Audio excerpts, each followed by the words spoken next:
Welcome to the help video on dot plots. Students are now going to be making data visualizations with quantitative data. And they're going to see distribution of this data, maybe for the first time with quantitative data, if you're following through the curriculum in the order it's written.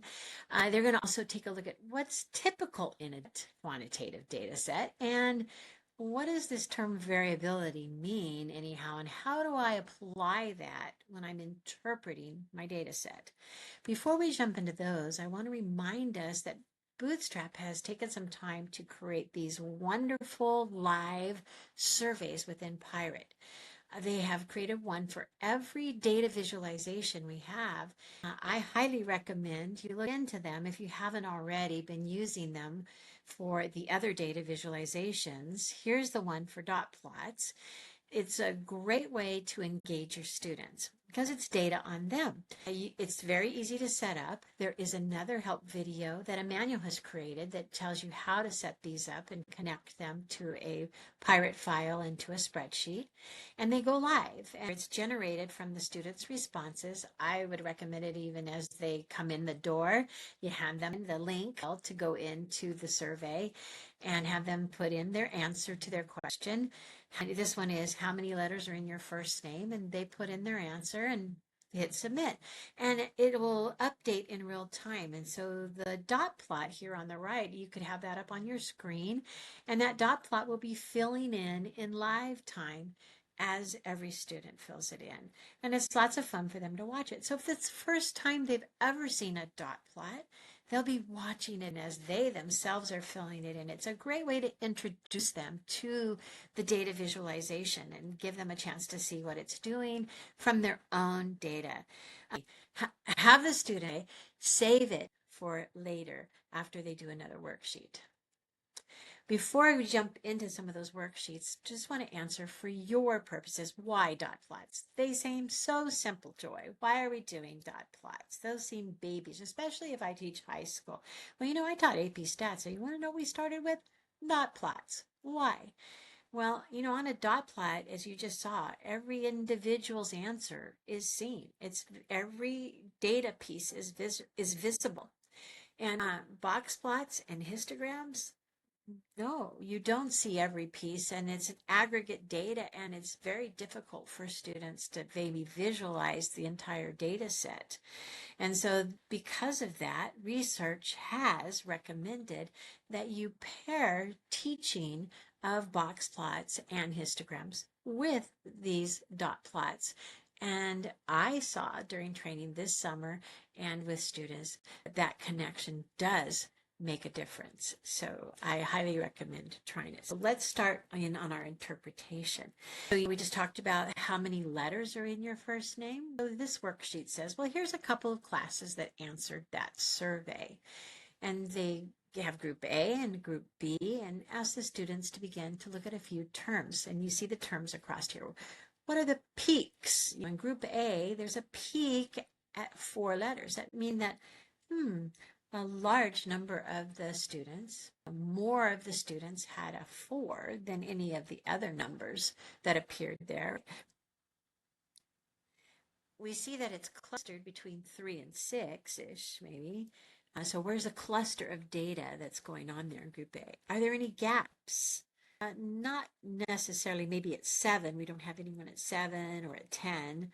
There could be a gap maybe there, and maybe an outlier out there at 11, somebody with a lot of letters in their name at 11. So what we're trying to answer is what's typical for group A, and what's typical looks more like in that 3 to 6 area there, with a lot in the 4s typical. And then students will go off on their own now and do group B and answer those same questions. We could see that group B had a different peak at 6. Their cluster might be more maybe from 4 to 6 and a little bit lower there, but then they don't have anything until 9. So there is a gap there from 6 to 9, and they end at 9. So we could begin to compare these two groups and see there was no one in this group that had as many letters as in group A. But there seemed to be more people that had more letters 6 versus the 4 peak in group A, etc. The students would have this conversation.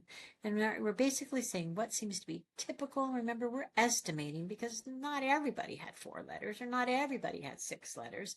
We're just saying what seems to be about what's going on in those groups and what does it tell us. Well, now a great thing is if you did that live survey, pull their data in. Now let's compare our data to group A and B. How did we compare to these 2 classes? And have them talk about their clusters, gaps, outliers, things that seem to be away from the rest of the group, and have them use these new terms and reference their own data to it. Now let's go to that word variability. What in the world? Why are we bringing this up? Well, we're heading to being able to write a really good research question. And a research question needs to be something that is of value, a good statistical question. I have written here some qualities of a good statistical question. It needs to be something that is in general. It's not something that you could answer like that really quickly. It needs to be something where it's not just a black and white answer.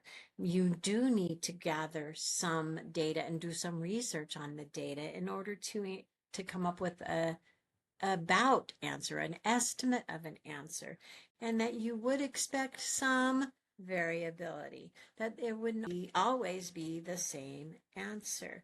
So we do need to understand what variability means.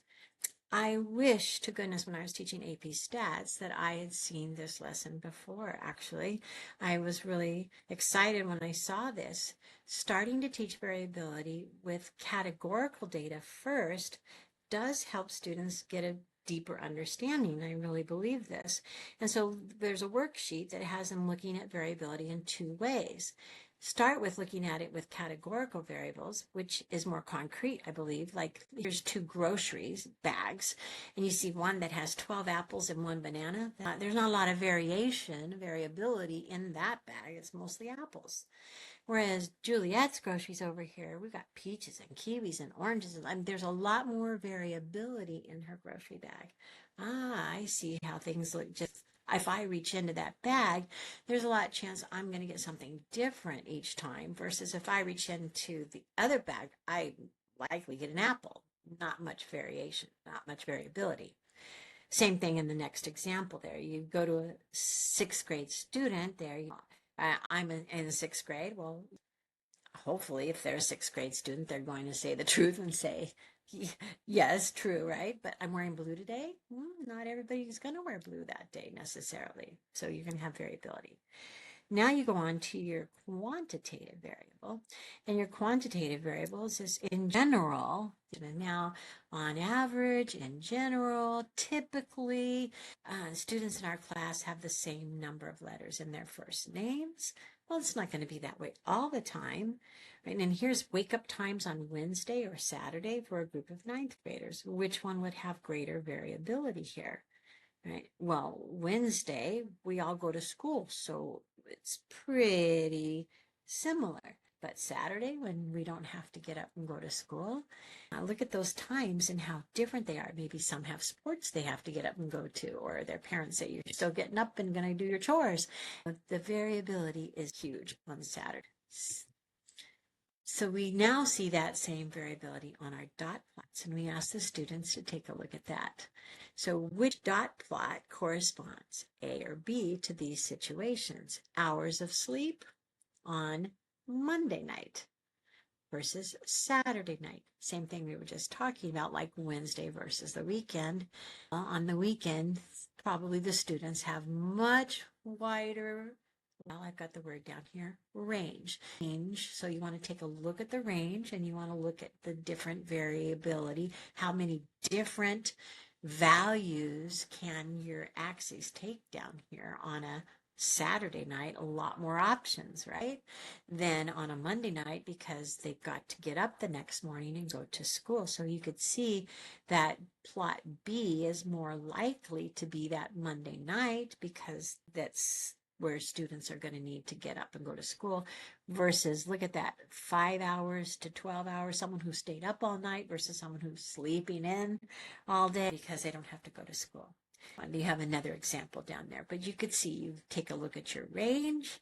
That's one way to look at variability, but also just how does it vary within that range? Do you have a lot of different options within there? Like look at the ages, that the ages of sixth graders at a school, of course, you only have a short range there. So everybody's squished in there versus all the students at the school. So now let's apply that to the animals in our shelter. Notice that it says, imagine a typical animal. Let's go back to that question. What's typical? And they're going to rank them from least lightest to heaviest, looking at our pounds, thinking about the pounds column. And then look at these dot plots down here and have them go back to what we just did. Consider the range and the amount of variability that you would expect with the dogs and the rabbits and the tarantulas, and take a look at these dot plots. And as I look at these 3 dot plots down here, let's apply that. Well, obviously our dogs are not going to weigh 0.0 to 0.4 pounds. I know from my experience, what I understand about dogs, the one on the right appears to be probably more like what dogs would do. And that 0.0 to 0.4, that range is going to help me think about tarantulas, most likely, because rabbits also would not be weighing that little. Probably the rabbits would be the first one. So they're having them talk about thinking about their range, thinking about how their weight would vary within that. And then also as I look at this, I see that the tarantulas, for example, man, even within that, they're all over the place. There's really no peak here. There sort of is at 0.2, but they're really spread out. I look at the dogs and I see it's really clustered in here. I see some outliers. You can have them start talking about those same words they did. Look at those outliers way out there on the right. Some heavier dogs out there. Begin to use your clustering, your peaks, and continue to talk about how this data is distributed. And that's what they're going to do as they finish this lesson. But now they can go to Pirate and use the dot plot function. And here's the contract for dot plot. And so I have here examples for all of these. I created these dot plot for the pounds column in Pirate. They will now make all of these and are going to do the range and talk about gaps, outliers, peaks, clusters, use everything they've done to interpret and discuss the differences between the cats and the dogs and the rabbits and the tarantulas and how the different species weight are distributed. Maybe what kinds of things might be similar, what kinds of things are different. But as you can see, every dot is an individual animal. So they could see every single animal in the pound, every single dog, every single cat. These have been filtered, and the lesson is set up so that they're already filtered for the students. This is a great way to introduce the students to the quantitative displays. And the next lesson is now going to take them from dot plots to histograms. That's another video that you can go to next if you wish.